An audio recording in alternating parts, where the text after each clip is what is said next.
Sejam todos vocês muito bem-vindos à nossa live. Eu preparei uma live com bastante carinho, bastante atenção, para que a gente possa pensar no concurso do Tribunal de Justiça do Estado de Goiás, que é o meu estado. Goiás é o meu estado, Eu moro em Brasília há 5 anos, mas Goiás é o meu estado. Pessoal, a primeira pergunta que se faz é se nós temos previsão de prova. Certamente a prova será esse ano.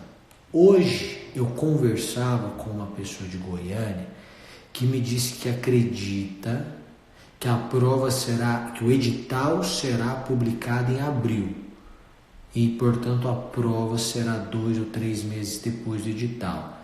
Então, provas em julho, edital em abril, mais ou menos essa é a ideia, mas certamente neste ano. Então eu não posso dar uma data e nem afirmar exatamente quando vai ser, mas hoje eu tive o cuidado de conversar sobre isso para que a gente possa pelo menos ter uma previsão em relação às aulas. Só que Goiás traz uma vantagem muito boa, que é a da previsibilidade. O que acontece, por exemplo, no DF também. Veja você que se o DF lançar concurso para magistratura, e olha, o concurso para magistratura do TJDFT, a expectativa é que o edital saia no primeiro semestre de 2019. No segundo semestre de 2020, corrijo. No segundo semestre de 2019 deve sair o concurso de analista do TJDFT. E no primeiro semestre de 2020 o de juiz.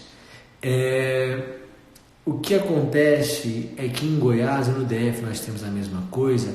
Há uma enorme previsibilidade da prova, de como vem a prova.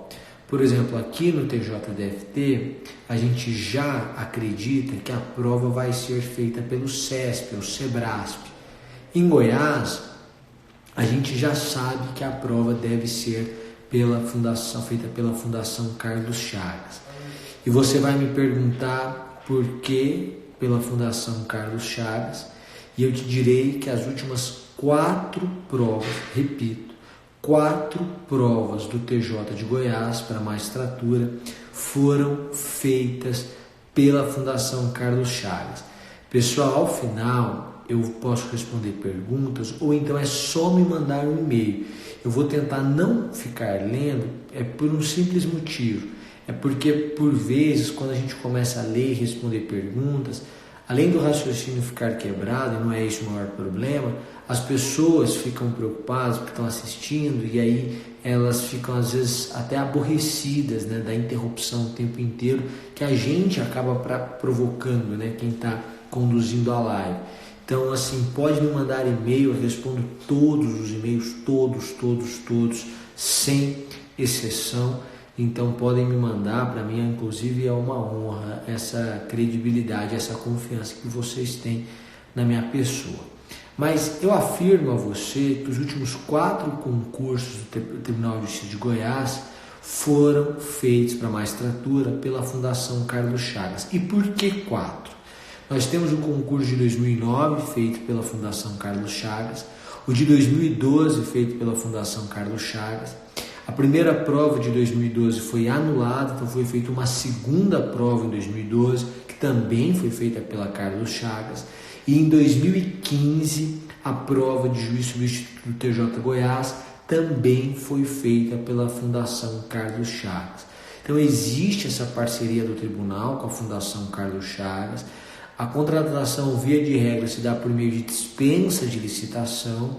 E o que nós temos então é a expectativa séria de que a Fundação Carlos Chagas seja a responsável pela elaboração do certame. Esse é o primeiro ponto. Samir, a prova de 2012 foi feita uma anulada, foi feita uma segunda e também a Carlos Chagas. Sim, e isso aconteceu em Goiás. E você vai dizer, mas se ela já tinha feito a primeira, ela faria a segunda. Não necessariamente. Delegado Goiás, por exemplo, a primeira prova foi feita pelo Sebrasp, foi anulada, depois fizeram com a UEG. Aqui eu estou falando que a primeira prova é feita pela FCC e a segunda, depois da anulação, também pela FCC. Então, de fato, nós temos as últimas 4 provas para juiz substituto do TJ de Goiás feitas pela Fundação Carlos Chagas.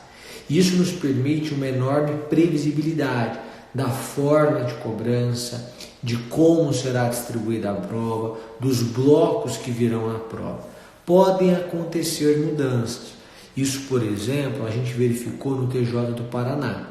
Quando a gente lançou o curso do TJ do Paraná, estávamos na iminência do edital. Sabíamos que seria cobrado legislação específica, Código de Organização e Divisão Judiciária, Código de Normas da Corregedoria, juizados especiais, e montamos o curso assim. E isso fazia parte de um bloco 4 da prova. Eles lançaram o edital com essas disciplinas autônomas, mas integraram essas disciplinas, salvo engano, no bloco 2. Isso exigiu de nós um ajuste nos simulados, basicamente foi isso, para que a distribuição fosse conforme a prova agora com o edital. Mas nós já lançamos o curso com essa expectativa e com essa ideia. Se houver alterações de que a prova vai ser com o CESP, o curso vai ter as adequações necessárias. A gente sempre tem esse cuidado, Defensoria Pública do DF, a gente fez isso, inseriram uma nova disciplina, tocante Sociologia Jurídica, salvo engano, e aí nós inserimos essa disciplina também. Então, há todo esse cuidado por parte do curso, e a gente sempre vai manter esse cuidado. Repito então, as últimas 4 provas foram feitas pela Fundação Carlos Chagas. Mas além disso, há alguns pontos que eu quero destacar para você. E o primeiro ponto que eu quero destacar para você, e isso está inclusive descrito no nosso site, é que a prova de Goiás vai cobrar, evidentemente, direito agrário. E essa cobrança de direito agrário é uma cobrança bastante positiva. Por quê? Porque direito agrário geralmente é uma matéria que é negligenciada pelo candidato, mas não é possível negligenciar direito agrário e ir para a prova do Estado de Goiás. Só que nós temos consciência de que o aluno não sabe direito agrário. E como ele não sabe direito agrário, e esse é o nosso temor, a gente vai colocar 8 videoaulas de direito agrário no curso. Essa é a primeira ideia do curso que a gente tem que ter, que é fazer com que o aluno esteja preparado em direito agrário o suficiente para que ele não precise de outro conteúdo que não aquele do curso e a leitura da lei seca para fazer a prova em relação a direito agrário. Além disso, a gente vai transcrever as aulas de direito agrário. A gente não tem um material teórico, mas as aulas de direito agrário serão transcritas, então o aluno vai ter um material escrito de direito agrário também. Então, além das 8 videoaulas, esse material. Um outro ponto que merece destaque é que a gente tem uma distância até a prova, que eu chamo de distância suficiente para a estruturação do conhecimento e consequente aprovação na primeira fase. Pessoal, honestamente, a pessoa em uma segunda fase, apesar de muito preparada, ela pode não ser aprovada. Mas na primeira fase, quando você se prepara muitíssimo bem, as suas chances de aprovação são certamente muito grandes. Mas para isso é preciso se preparar e estudar disciplinadamente. Não estou me referindo a um estudo desequilibrado, não estou me referindo a uma ansiedade capaz de retirar a sua paz. Estou me referindo a um estudo disciplinado. Eu sempre digo que disciplina deve ser combinada com leveza. Se a gente pensar em uma prova em julho, quer dizer que nós temos mais ou menos 5 meses até a data da prova. E esses 5 meses até a data da prova são tempo mais do que suficiente para você se preparar para o Tribunal de Justiça de Goiás. Tanto você que está ficando por 2, 3, 5 pontos na primeira fase, quanto você que está ficando por 10, 15 pontos para ir para a segunda fase. Aqui eu peço licença para contar de um amigo meu que hoje é procurador do estado de Goiás, um grande amigo meu, que é o Alan Marques. Ele é procurador do estado de Goiás. Ele fez o concurso da magistratura do Tribunal de Justiça de Goiás em 2012, ainda não tinha a prática jurídica suficiente, chegou até a prova oral e não foi fazer a prova oral, abandonou o concurso na inscrição definitiva, porque havia decidido estudar para procurador do estado e iria ocorrer a primeira fase da PGE. Ele foi, na época eu achei uma loucura, mas ele passou nesse concurso, então achei genial, porque quando dá certo, em vez de ser louco, é um gênio. Mas o que eu quero dizer para você é que nesse concurso de 2012 houve 2 provas, uma primeira e uma segunda, que foi feita quando a primeira foi anulada. Na primeira prova, eu me recordo bem, ele fez algo em torno de 66 pontos e seria reprovado. Segundo as expectativas de nota de corte, não sei o que, ele seria reprovado. Então, 2 meses depois, aproximadamente isso, foi feita a nova prova, porque essa foi anulada. E, salvo engano, ele fez 82 pontos e foi para a segunda fase.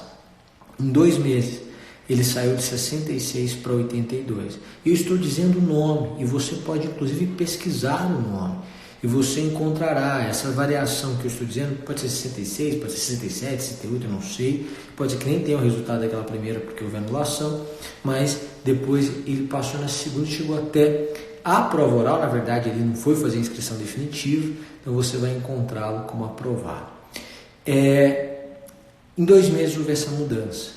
E por quê? Porque ele já tinha uma bagagem, evidentemente, mas veja você que ele fazia 66 pontos. E ele decidiu, de forma disciplinada, se dedicar durante 2 meses para a nova prova que seria feita. Então, eu gostaria de dizer para você que daqui até julho, você tem total condição de se preparar para a prova do Tribunal de Justiça de Goiás. E a prova pode, inclusive, ser em agosto, a gente não sabe. Mas, considerando em julho, em 5 meses, você tem total condição de se preparar. Eu falo isso e isso é uma notícia, essa é uma notícia maravilhosa. Isso aconteceu no Tribunal de Justiça de Minas Gerais. Hoje saiu o resultado, né? Temos mais ou menos 100 pessoas na prova oral, a gente recebeu alguns e-mails de alunos que foram aprovados, outros vão precisar interpor recurso e evidentemente a gente vai ajudar, mas a gente tem 100 pessoas na prova oral. E quando saiu o edital de Minas, nós tínhamos mais ou menos 5 meses até a prova. Então a gente tem mais ou menos essa mesma expectativa e você tem condição total de estudar. A terceira peculiaridade do Tribunal de Justiça de Goiás é que essa previsibilidade da Fundação Carlos Chagas faz com que a gente entenda que, pelo menos a priori, essa prova é uma prova em que a cobrança de lei seca é uma cobrança muito forte. Claro que, evidentemente, entendimentos consolidados pela Suprema Corte, pelo Superior Tribunal de Justiça, também serão cobrados, mas de qualquer sorte, há uma cobrança muito forte de lei seca. Eu estou aqui, por exemplo, com a última prova de juiz do Tribunal de Justiça de Goiás. Quando você vai para a prova de direito penal, por exemplo, a questão 31 cobra exatamente a letra da lei. Ela começa dizendo assim: por disposição legal, a culpabilidade, os antecedentes, a conduta social, a personalidade do agente, bem como os motivos, as circunstâncias do crime, devem servir de parâmetro para o cálculo de, E aí a gente vai ver, e quando a gente vai ver, isso está lá no artigo 71, para o cálculo do chamado crime continuado específico, artigo 71, parágrafo único do Código Penal. Ou seja, a questão 31 cobrou a letra da lei pura. A questão 32 seguiu a mesma linha. A recebeu de B a determinação de espancar terceiro. No entanto, ultrapassando os limites da provocação, mata a vítima. No caso, o partícipe responderá por quê?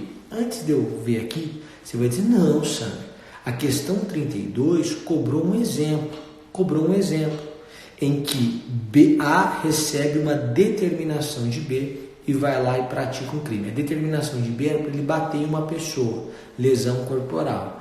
A, sem querer saber, chega lá e mata a pessoa. O B vai responder pelo quê?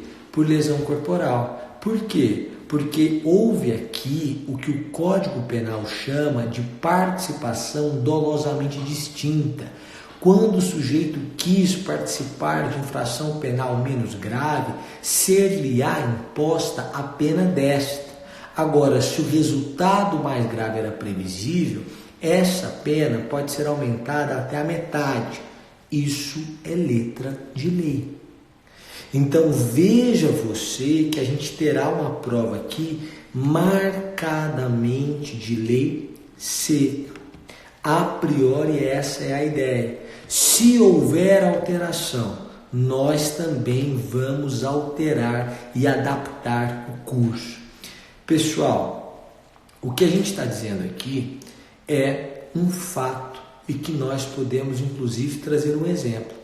Quando nós lançamos o TJ do Paraná, nós lançamos um curso para o TJ do Paraná.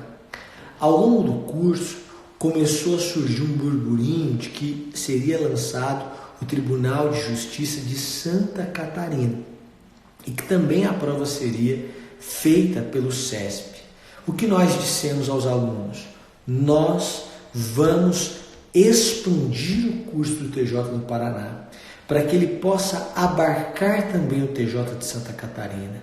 Nós adicionamos um curso que teria 9 simulados, passou a ter 16 ou 17 simulados. Nós aumentamos o número de aulas, inserimos as contagens regressivas de Santa Catarina e os alunos do TJ Paraná que já haviam comprado o curso receberam todos esses adicionais de simulados, de aulas, de contagem regressiva por custo nenhum, custo adicional nenhum. Então, quando a gente lança um curso, especialmente antes do edital, mas na sua iminência, a gente tem essa preocupação de que se o edital nos surpreender de alguma forma, essa surpresa será inserida no curso para que o aluno possa acompanhar e possa estar realmente preparado para o certame. Então a gente considerou todas essas peculiaridades. E aí o que fizemos? Fizemos o seguinte: o curso vai contar com um direcionamento personalizado feito pela Roberta Campos, que foi minha aluna pessoal na época em que o juiz podia fazer coaching. Foi minha aluna pessoal, Roberta, e foi aprovada na magistratura do Tribunal de Justiça de Sergipe e aguarda para tomar posse. Então, o aluno vai se inscrever no curso, vai se submeter a uma prova-teste, também a um questionário detalhado sobre sua rotina, suas condições atuais, seu tempo de estudo disponível, se já foi aprovado em alguma fase ou não. E ele vai responder tudo isso e a gente vai enviar todas as informações, o resultado dele do ponto de vista jurídico também para a Roberta. E a Roberta vai elaborar um plano de estudo para esse aluno. Esse é o primeiro ponto que eu quero destacar. A Roberta, quem fez, eu gostaria que você questionasse alguém que tenha recebido um planejamento personalizado feito pela Roberta. A Roberta é maravilhosa, uma pessoa que goza da minha total confiança e ela é muito séria e muito competente, você vai gostar muito. Além disso, a gente quer que o aluno comece a estudar amanhã mesmo. A gente entende que no momento em que estamos ou pelo qual passamos, não há tempo para perder. Nós não trabalhamos com a ansiedade, não queremos assim fazê-lo do ponto de vista negativo, mas a gente quer que o aluno comece, portanto, desde já a estudar. O curso específico para o TJ de Goiás vai começar no dia 18/3, daqui a mais ou menos um mês, 30 dias exatamente, porque fevereiro tem um pouco menos de 30 dias, né? Acho que são 28 neste ano. Mas o aluno se matriculando hoje, a partir de amanhã, ele vai ter acesso por 30 dias ao MAS 18 Extreme Turma 1, que é um curso completo para magistratura e é um curso maravilhoso. É o melhor curso dos melhores que eu conheço até hoje. O MAS 18 é espetacular. Ele terá 30 dias de acesso. Qual é o nosso objetivo? Você vai ter feito a prova inaugural, você vai descobrir falhas estruturais. Falhas estruturais é fazer 5 de 10, por exemplo, em direito civil. É fazer 4 de 8 em direito empresarial. É fazer 3 de 7 em direito eleitoral. Isso demonstra que você não conhece a disciplina.